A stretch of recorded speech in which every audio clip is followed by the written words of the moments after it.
शुभ संध्या बच्चों। बिहार दरोगा का जो परीक्षा होने वाला है, ठीक है, उसमें हिंदी का जो सिलेबस है 100 प्रश्न होंगे, 200 अंक के होंगे, 2 घंटे का पेपर होगा और यह केवल क्वालिफाइंग है। केवल 30 मार्क्स लाकर आपको पास करना है। 30% मार्क्स आपको चाहिए, ठीक है। अब हिंदी सिलेबस में क्या क्या है, व्याकरण में देख लीजिए, वर्ण है, शब्द है, संज्ञा है, सर्वनाम है, क्रिया है, विशेषण है, संधि, समास, पर्यायवाची, विलोम, वाक्य विचार और गद्यांश है। इसी को आधार बनाकर सारे प्रश्नों का निर्माण किया जा रहा है। आप सिर्फ अभ्यास पर ध्यान दीजिए। आज हम लोग हिंदी का प्रैक्टिस फिर करेंगे, है ना, और देखेंगे कि 2026 में इस वर्ष जो भी प्रतियोगिता परीक्षा होंगी उसके लिए ये बहुत ही महत्वपूर्ण और इम्पॉर्टेंट होने वाला है। लेकिन आप अपना अभ्यास जारी रखिएगा। शुरू करते हैं। ठीक।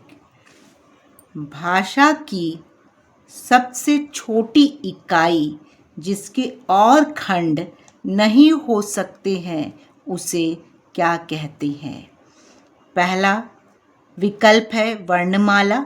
माला है बच्चा, माला। तो ये माला में तो बहुत सारे मोती होंगे ना, तो इसको नहीं कहते हैं, एक खंड ही पूछ रहा है। लिपि जो है वो क्या है? लिपि हिंदी को लिखने का तरीका है, वर्णों को लिखने का तरीका है, इसलिए इसको भी नहीं कहते हैं, ठीक है। भाषा भी नहीं कहते हैं। भाषा विचारों को आदान प्रदान करने का तरीका है, साधन है, माध्यम है, इसको भी नहीं कहते हैं। तो हमारा आंसर होगा घ, वर्ण। वर्ण विकल्प घ जो है वो हमारा उत्तर है कि भाषा की सबसे छोटी इकाई जिसकी और खंड नहीं हो सकते हैं उसे वर्ण कहते हैं। ज्ञ संयुक्त व्यंजन बना है। ज्ञ संयुक्त व्यंजन कैसे बनता है?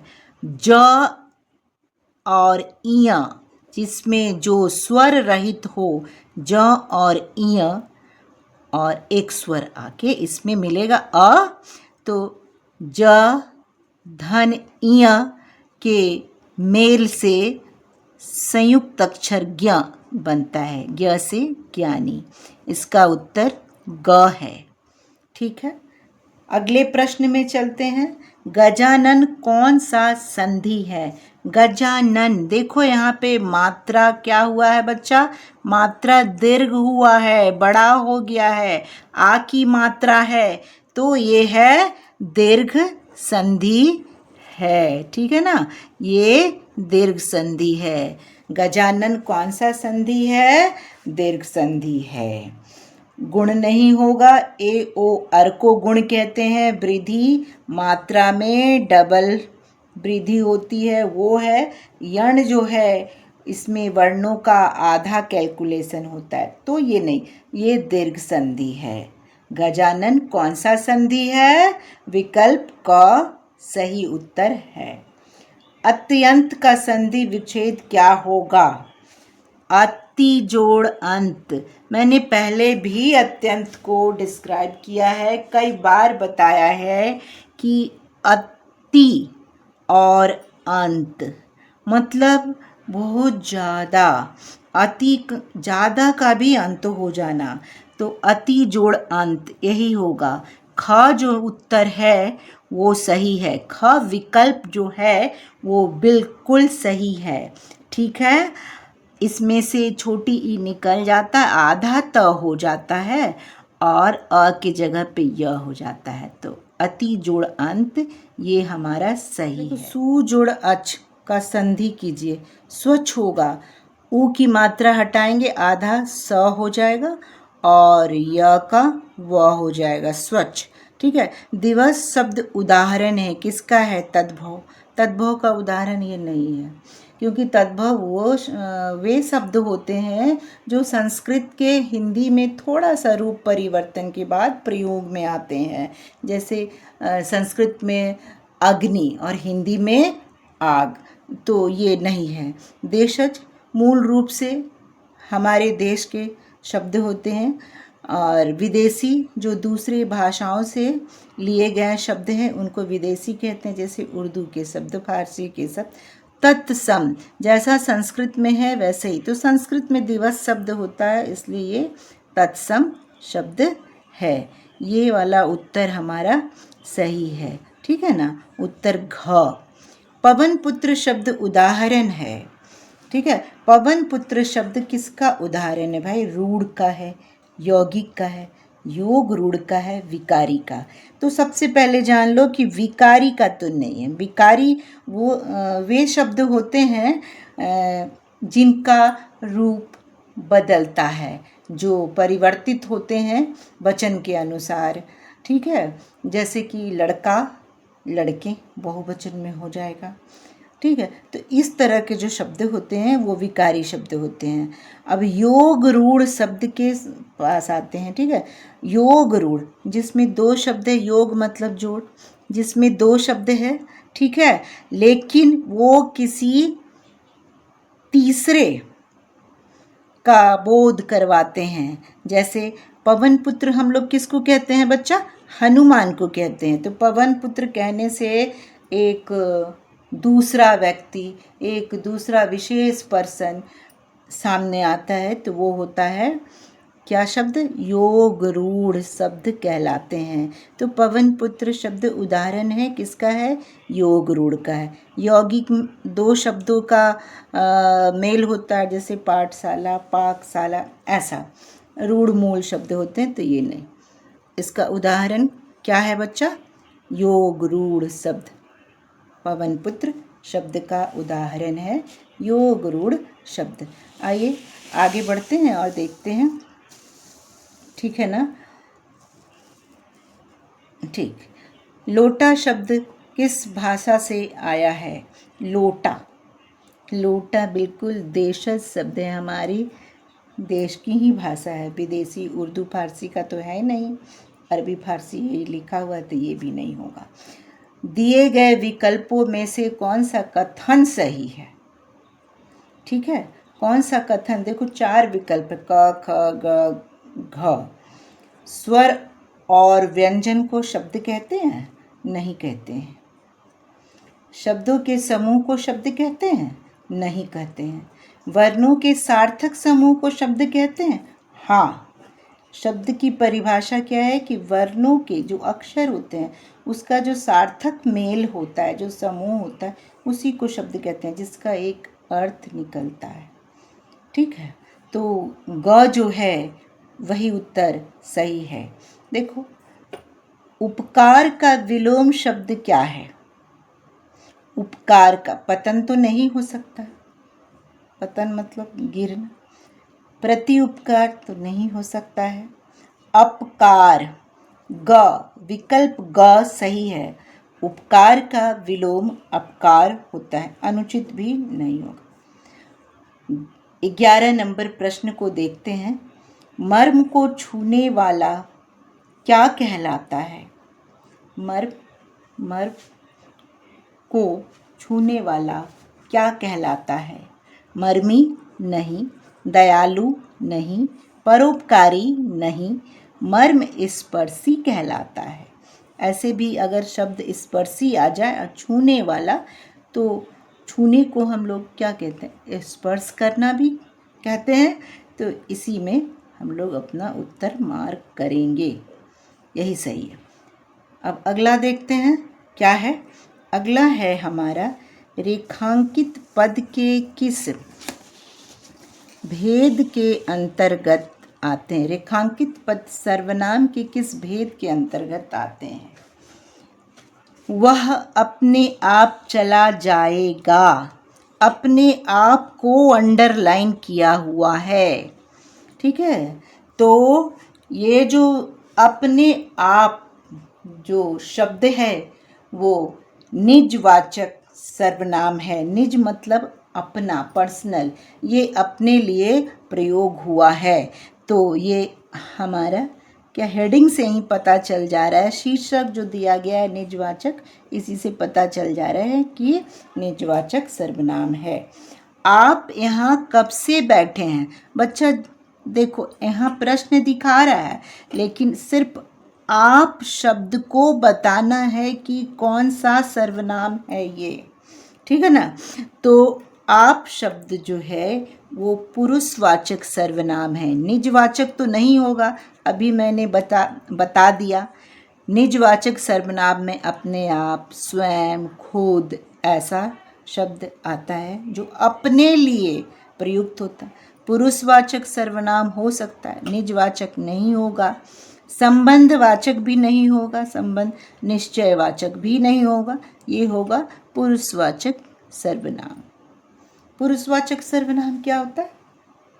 हाँ, पुरुषवाचक सर्वनाम होता है कि जो व्यक्ति बोलता है, जिससे बोलता है, जिसके लिए बोलता है, पुरुषवाचक सर्वनाम कहलाते हैं। इसके भी 3 भेद हैं, आगे पढ़ेंगे, ठीक है ना। तो फिर देखते हैं कि हमारा अगला प्रश्न कहाँ से शुरू होता है, ठीक। इन सारे प्रश्नों का जो आधार है बच्चा, वो आपका सिलेबस ही है, ठीक है ना, वो पता चल जाएगा। सिर्फ अभ्यास कीजिए और आगे बढ़ते चलिए, ठीक। देखते हैं, पहले कुछ खा लो फिर पढ़ाई करना। ग नंबर देखिए, पहले कुछ खा लो, कुछ निश्चित नहीं है कि कितना क्या खा लो, तो अनिश्चयवाचक सर्वनाम, ये देखिए ऑप्शन में हमारा विकल्प में पता चल गया कि अनिश्चयवाचक सर्वनाम है, यही उत्तर है इसका, ठीक है। घ क्या है? यह चित्र किसने बनाया है? किसने, क्या, किसको, ये सब जो है वो प्रश्नवाचक है, शब्द हैं, तो प्रश्नवाचक सर्वनाम होंगे। बहुत आसान है ना, सरल। लेकिन अभ्यास की ज़रूरत तो सबको है। अंग क्या है? आज कौन आएगा? कौन शब्द भी है वो प्रश्नवाचक है, तो ये भी प्रश्नवाचक सर्वनाम ही होगा। आगे बढ़ते हैं बच्चा, ठीक है। क्या है? सही विकल्प के सामने सही का निशान लगाइए। 13 नंबर जो है, सही विकल्प के सामने सही का निशान लगाइए। विशेषण के भेद हैं, कितने भेद हैं भाई? विशेषण के 4 भेद हैं, ठीक है।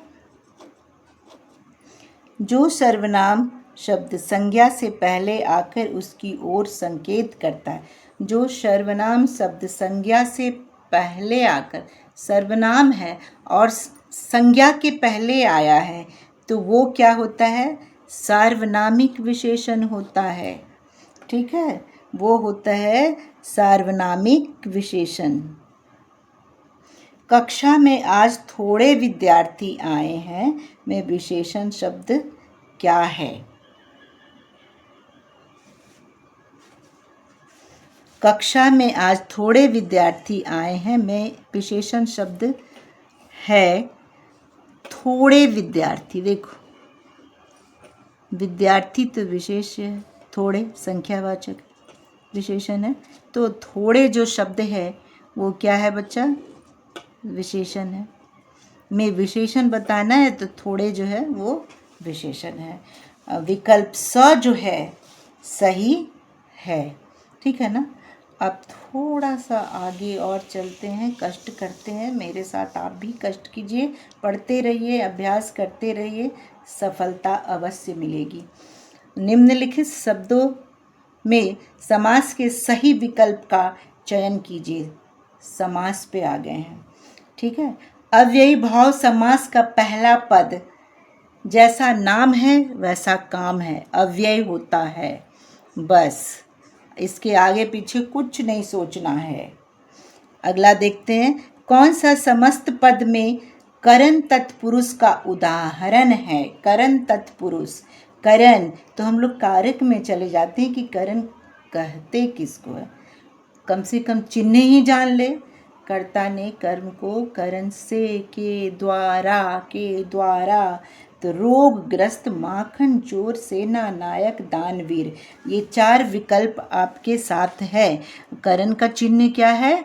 कर्ता ने कर्म को करण से मतलब माध्यम से, उस माध्यम से चाकू से फल काटा। सीता ने चाकू से फल काटा। मैंने कलम से लिखा, वो करण कारक है।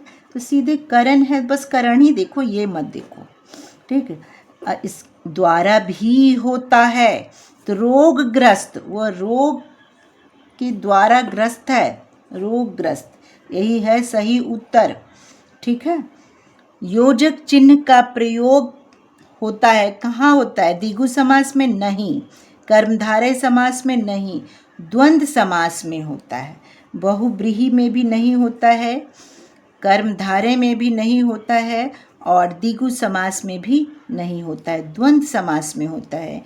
द्वंद्व समास का उदाहरण है बच्चा, जैसे हम लोग लिखते हैं माता पिता, इन दो के बीच में योजक चिन्ह है, इस डैश को हम लोग योजक बोलते हैं। लोटा डोरी, भाई बहन, तो ये भाई बहन जो शब्द हैं इनके बीच में एक योजक चिन्ह लगाया जाता है जो ऐसा डैश है, ठीक है। थोड़ा सा और हम लोग आगे बढ़ते हैं और देखते हैं कि क्या है हमारा अगला। हमारा प्रश्न है कि समास का पूर्व पद संख्यावाची होता है।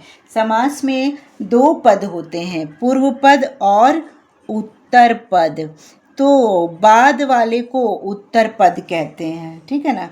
तो पूर्व पद जो पहला जो पद है कह रहा है वो संख्यावाची होता है, तो हमारा जो द्विगु समास है वो संख्यावाची होता है। इसका उदाहरण है चौराहा, मतलब 4 रास्तों का समूह, पंचवटी, 5 वटों का समूह।